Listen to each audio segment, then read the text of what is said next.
Quando você menos espera, está de volta, Andressa, com mais um livro. Mais um livro, né, Lu? O outro, o Morri para Viver, chegou a vender 1 milhão de cópias. Nossa.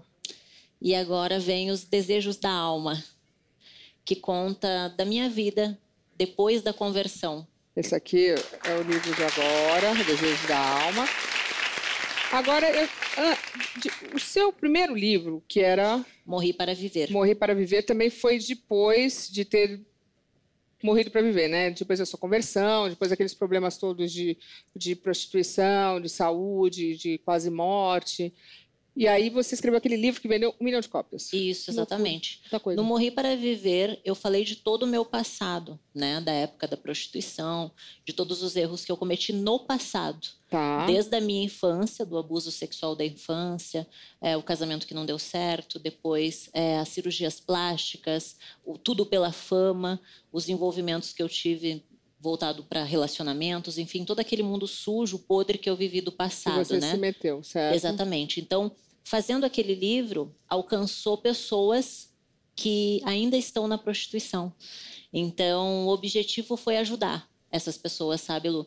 Porque eu vim do vício da cocaína, da prostituição, do masoquismo, de coisas que, para muitas pessoas, elas têm dificuldade até de falar sobre isso. Claro. Mas como eu não sou mais aquela Andressa, é como se falasse de outra pessoa. Só que depois da minha conversão, eu achei que eu não fosse mais errar. E eu errei.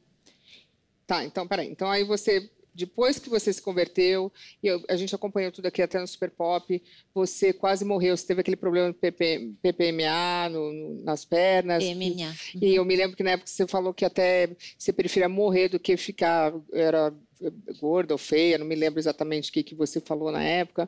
E aí você se converteu. Isso. E aí você, naquele ponto que a gente tinha entendido, que eu digo até como telespectador e que acompanha a sua história... Você, dali para frente, era uma outra pessoa. Isso. E começou a viver um novo caminho. Isso. Um caminho de fé, um caminho que eu me lembro que seu filho estava super feliz, vocês estavam, todo mundo, numa nova trajetória, reatou com o ex-marido, mas aí não deu certo, que também pode não dar certo. Mas eu acreditei que você estava sumida esses 2 anos e você estava nesse mundo da luta e acertos e erros. Tudo bem, mas você está me dizendo que mesmo depois de ter rompido esse ciclo estranho, de ter se convertido e realmente ter começado de novo, aconteceram outras coisas que te fizeram a repensar a história toda de novo? Na verdade, Os Desejos da Alma fala do nosso coração enganoso. O quanto os nossos sentimentos nos atrapalham.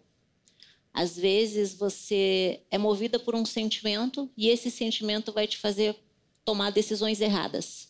Ah, é? Né? Então, exatamente o que fala sobre isso, Desejos da Alma. Se tu usar a tua razão, tu vai pensar nas consequências daquilo. Certo. Mas se tu usar a emoção e tu não pensar nas consequências, tu vai tomar decisões erradas. E foram algumas decisões erradas nesse caminhar da fé que eu tomei e que eu me arrependo por isso, porque isso me prejudicou espiritualmente falando.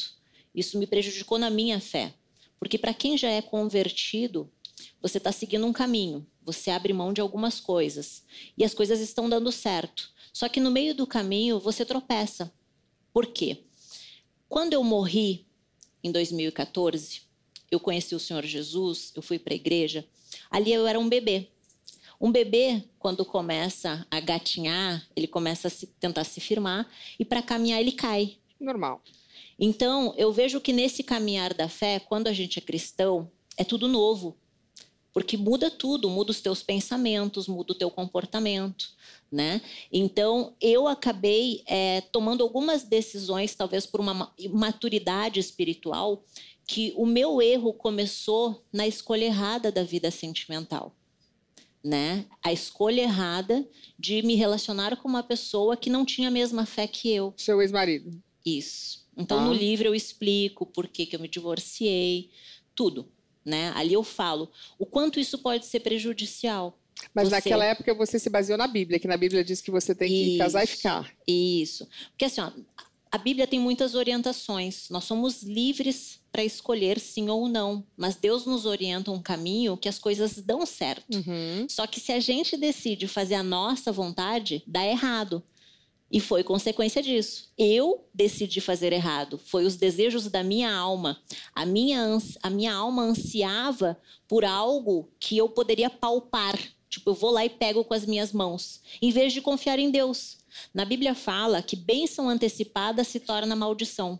Nossa, mas você, inclusive, quando você voltou com ele estava com uma outra pessoa, não estava com uma outra mulher? No livro eu falo sobre tudo isso. Então, assim, o erro foi meu, Lu. Eu sou Você a pecou? responsável. Eu pequei, eu errei, eu me arrependo. E agora eu fiz o livro justamente para falar para as pessoas olharem e dizer assim, olha, não vai por aí, não faz isso.